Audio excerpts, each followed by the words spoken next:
sebelum kita memulai pelajaran hari ini, mari kita berdoa menurut keyakinan kita masing-masing.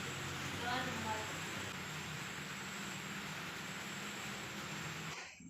Baik, puji syukur kita panjatkan kepada Allah Subhanahu wa taala karena di mana pada hari ini kita masih diberi kesehatan untuk melaksanakan suatu pembelajaran seperti hari-hari sebelumnya. Baik, sebelum kita memulai pelajaran, Ibu akan mengucap kehadiran. Baik, Desi Natalia hadir, Bu. Septi Rosna hadir, Bu. Nurul Afia hadir, Bu. Jadi baik adik-adik, sebelumnya ada yang tahu apa yang kita pelajari hari ini? Tidak, Bu. Jadi hari ini kita akan mempelajari tentang invertebrata. Jadi sebelumnya Ibu mau tanya, ada yang tahu apa itu invertebrata? Tidak, Bu. Jadi invertebrata itu merupakan hewan yang tidak memiliki tulang punggung antara ruas-ruas tulang belakang. Jadi baik adik-adik, ada yang tahu ciri umum dari invertebrata? Saya, Bu. Saya lapisan Ibu. Ya, jadi masih ada yang punya pendapat lain? Saya, Bu. Rongga tubuh, simetri tubuh, dan reproduksi. Ya, sudah betul ya. Jadi ciri umum dari invertebrata itu terbagi menjadi 4, yaitu lapisan tubuh, rongga tubuh, simetri tubuh, dan reproduksi. Jadi baik adik-adik, ada yang tahu apa itu lapisan tubuh? Jadi saya persilakan kepada adik-adik untuk mengutarakan pendapatnya. Tidak apa-apa salah ya, nanti kita perbaiki. Saya, Bu. Lapisan tubuh itu terbagi menjadi 2, yaitu dipoblastik dan tripoblastik. Dipoblastik itu adalah hewan yang mempunyai 2 lapisan tubuh, yaitu lapisan dalam atau endoderm dan lapisan luar atau ektoderm. Kemudian yang kedua, tripoblastik. Tripoblastik adalah hewan yang mempunyai 3 lapisan sel tubuh, yaitu endoderm, ektoderm, dan mesoderm atau lapisan tengah. Ya, sudah betul ya adik-adik, dari penjelasan dari Saudara Septi Rosna, penjelasan dari teman kalian tentang lapisan tubuh. Jadi ada yang tahu apalagi rongga tubuh? Saya, Bu.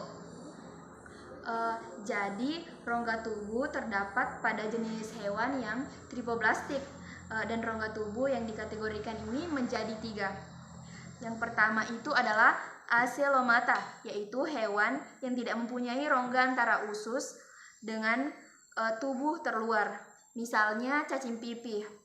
Kedua, Pseudocelomata, yang merupakan hewan yang mempunyai rongga semu dalam saluran tubuhnya, contohnya Rotifera. Dan ketiga yaitu Celomata, yang merupakan hewan yang termasuk yang memiliki rongga tubuh yang berisi cairan dan mempunyai batas yang berasal dari jaringan mesoderm, contohnya Molluska. Ya, jadi betul sekali ya penjelasan dari teman kalian. Di sini saya bisa melihat kalian sudah bisa memahami tentang materi invertebrata. Jadi saya mau tanya sekali lagi, siapa yang tahu tentang sistem reproduksi? Ada yang bisa jelaskan? Ya, saya, Ibu. Sistem reproduksi seksual merupakan sistem reproduksi yang melibatkan gamet jantan dan betina atau perkawinan. Reproduksi aseksual merupakan sistem reproduksi yang tidak membutuhkan perkawinan. Jadi baik, kalian sudah memahami tentang materi invertebrata yang memiliki 4 ciri, yaitu lapisan tubuh, rongga tubuh, simetri tubuh, dan reproduksi. Jadi di sini Ibu akan memberikan tugas mengenai invertebrata. Tugasnya itu membuat suatu rangkuman. Di dalamnya itu kalian akan menjelaskan secara singkat mengenai materi invertebrata dan sertakan contoh-contoh hewan invertebrata. Baik adik-adik, sekian pembelajaran kita pada hari ini. Ibu tutup dengan ucapan Assalamualaikum warahmatullahi wabarakatuh. Waalaikumsalam warahmatullahi wabarakatuh. Assalamualaikum warahmatullahi wabarakatuh. Waalaikumsalam warahmatullahi wabarakatuh. Ya, baik adik-adik, sebelum kita memulai pelajaran, alangkah baiknya kalau kita berdoa dulu ya. Oke, baik. Berdoa menurut keyakinan masing-masing.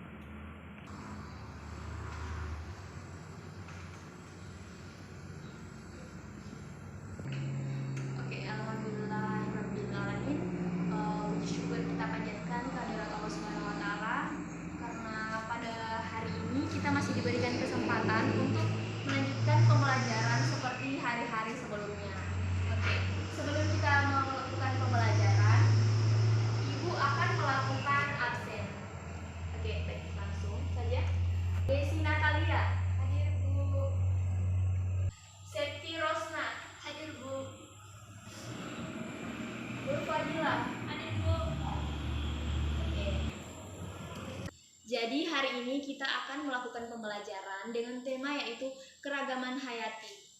Nah, jadi keragaman hayati itu adalah merupakan istilah yang digunakan untuk keanekaragaman sumber daya alam.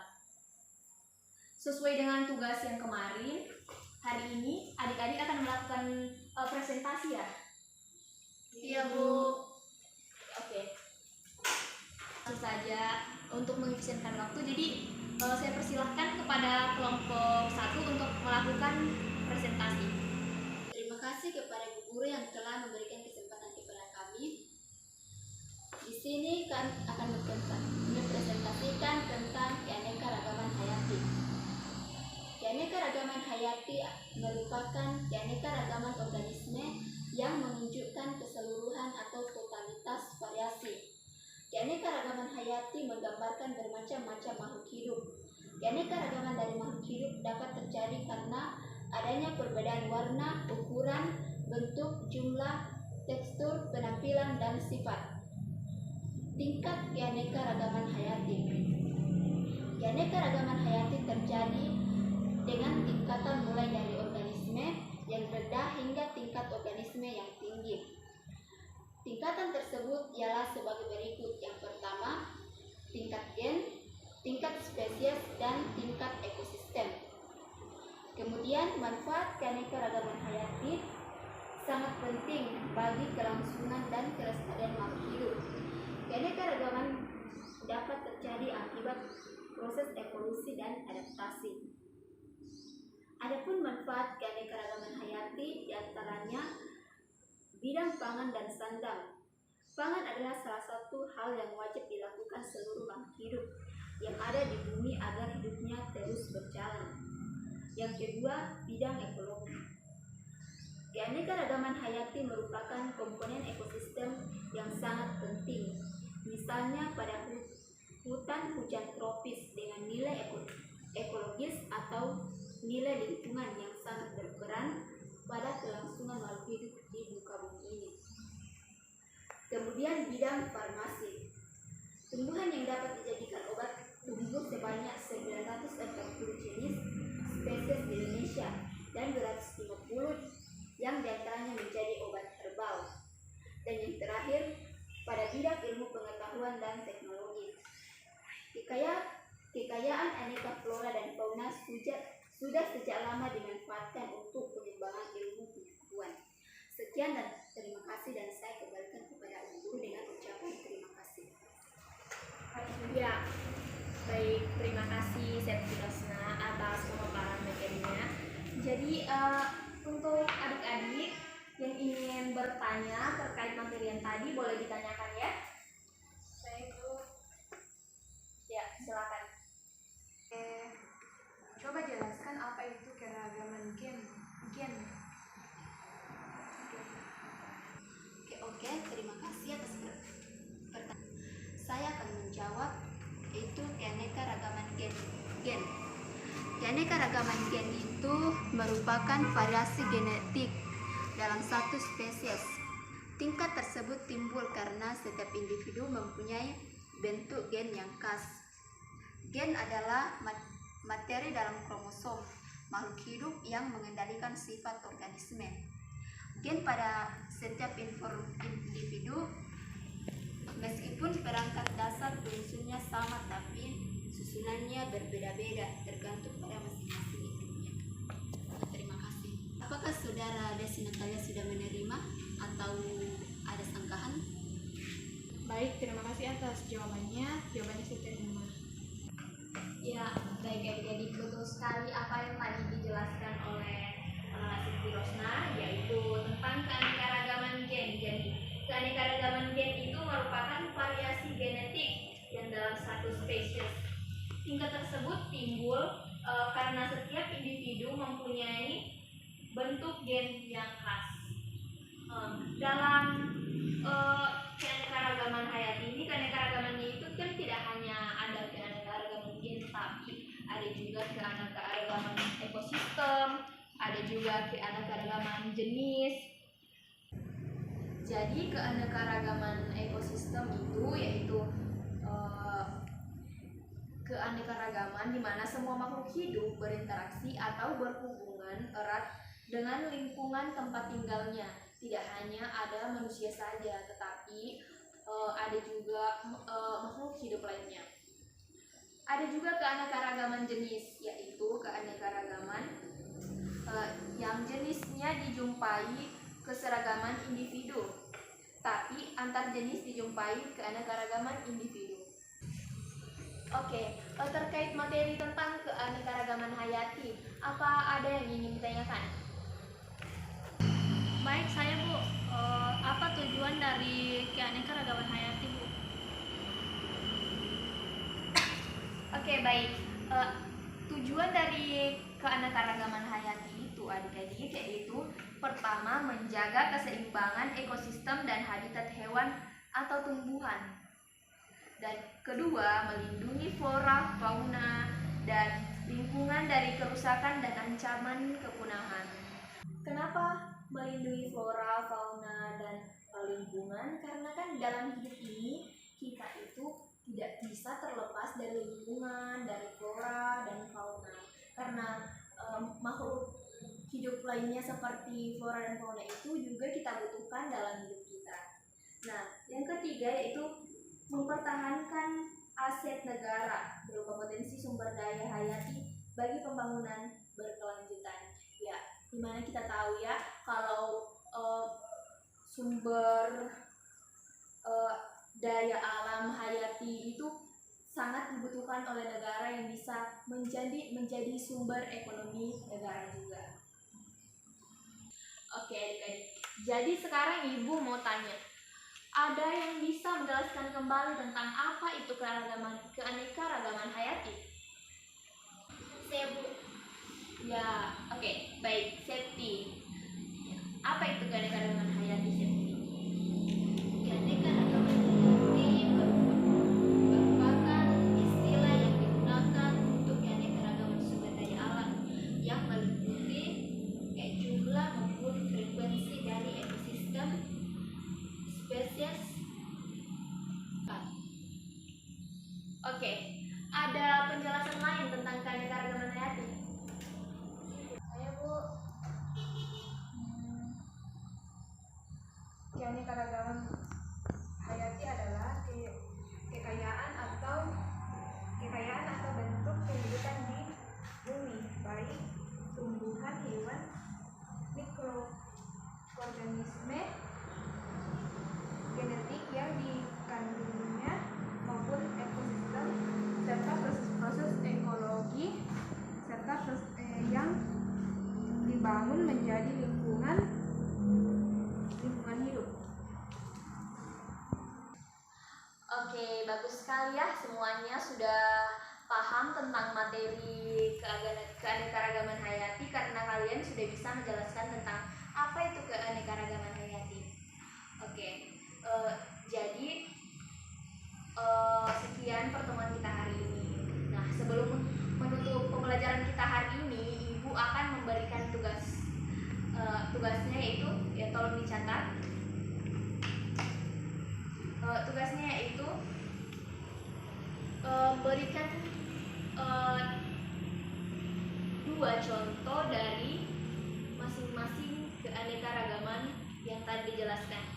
Tadi kan dijelaskan ada 3 keanekaragaman, yaitu keanekaragaman gen, keanekaragaman ekosistem, dan keanekaragaman jenis. Jadi coba diberikan contoh. Oke, mengerti? Mengerti Bu. Oke, baik. Sekian pembelajaran kita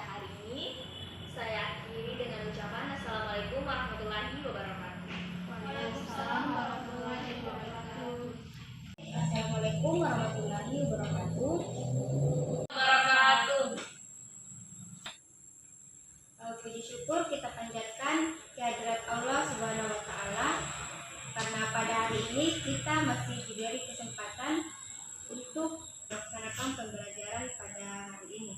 Adapun judul materi yang akan saya bahas pada hari ini yaitu perkembangan dan pertumbuhan. Sebelum kita memulai pembelajaran pada hari ini, terlebih dahulu marilah kita berdoa menurut keyakinan masing-masing.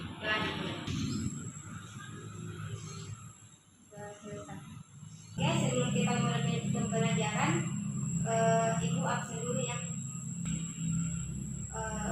Nurul Afia. Hadir Bu. Siti Rosna. Hadir Bu. Nur Fadilah. Hadir Bu. Jadi pembelajaran pada hari ini yaitu perkembangan dan pertumbuhan. Sebelum melanjutkan materi, adik-adik di sini ada yang tahu apa itu perkembangan dan pertumbuhan? Saya Bu, saya mau jawab tapi maksudnya kurang terlalu tahu pengertiannya sebetulnya, tapi boleh mengutarakan pendapat Bu. Ya silakan Nurul Afia untuk mengutarakan pendapatnya, tidak apa-apa, sama yang penting berani untuk memberi pendapat. Baik Bu, jadi menurut saya pertumbuhan itu adalah ukuran perubahan yang bisa terlihat fisiknya.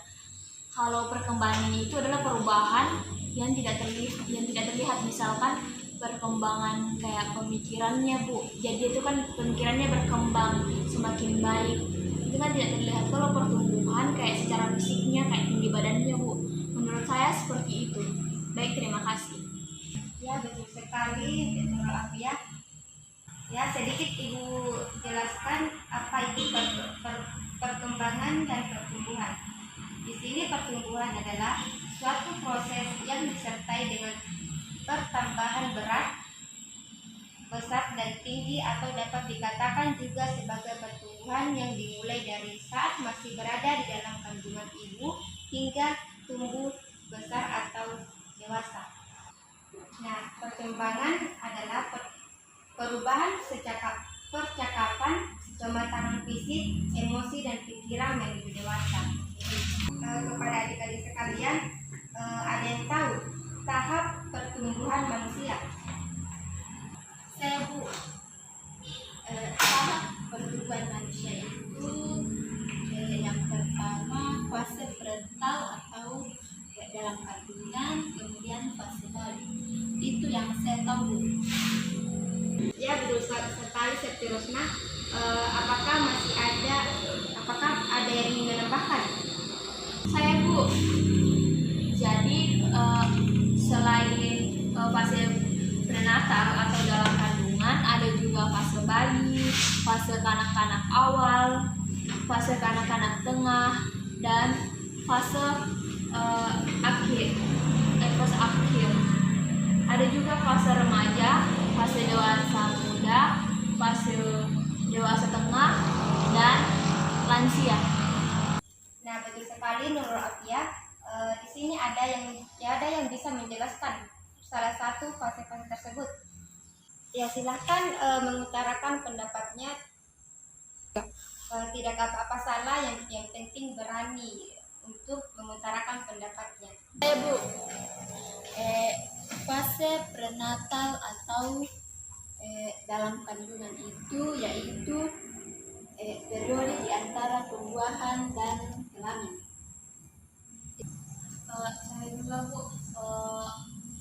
kalau tidak salah usia remaja, usia 11 atau 10 tahunan sampai 21 tahun.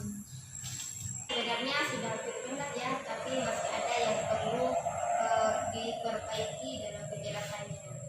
Saya akan menjelaskan fase remaja. Fase remaja merupakan tahapan pertumbuhan manusia yang masa transisi dari masa kanak-kanak ke dewasa. Pada fase ini, usia 7 sampai 8 tahun sudah masa pubertas, dan sudah masa pubertas akan selesai pada usia 14 sampai 12 tahun. Di di bawah 15 tahun